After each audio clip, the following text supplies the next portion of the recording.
Walang valid reason ang cheating. Kapag nagloko ka ay walang bagay na makakapag-justify sa iyong ginawa.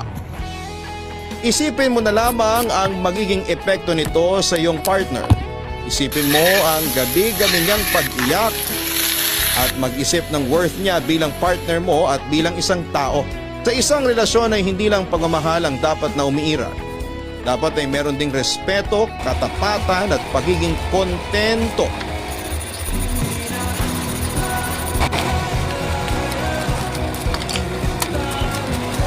Ay, ay. Isa si Shubi, Shubi Love. Charan. Ay, ito. Ay, sunod. Si Alex. Alex G.